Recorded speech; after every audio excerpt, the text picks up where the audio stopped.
मगही के शेर होबे असली दिलेर गुंजन सिंह कहलाया है।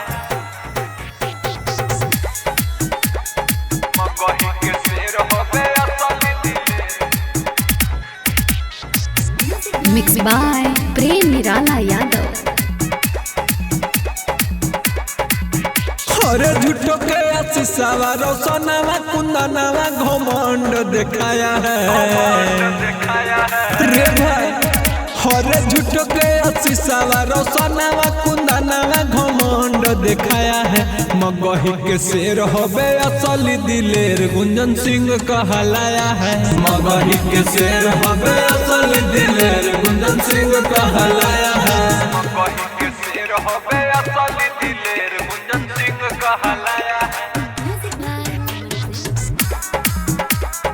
मगही के शेर होबे असली दिलेर। रे बेटा अरे कर दिए हैं जबन होगा न कोई और से, होगा न कोई और से रे, होगा न कोई और से। अरे सैड सॉन्ग 100 मिलियन देख बाबू गौर से, सैड सॉन्ग 100 मिलियन देख बाबू गौर से। अरे कर दिए हैं जबन होगा न कोई और से, सैड सॉन्ग 100 मिलियन देख बाबू गौर से। उल्टा सीधा गाई सब अपने आप के भोकाल मचाया है।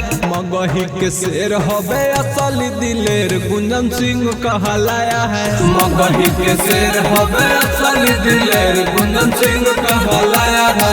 मगही के शेर होबे असली दिलेर गुंजन सिंह कहलाया है।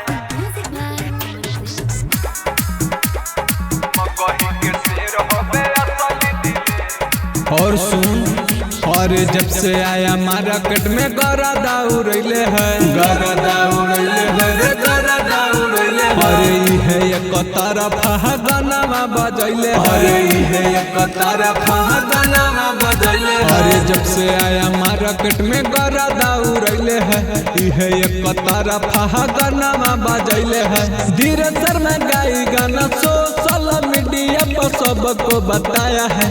मगही के शेर होबे असली दिलेर गुंजन सिंह कहलाया है।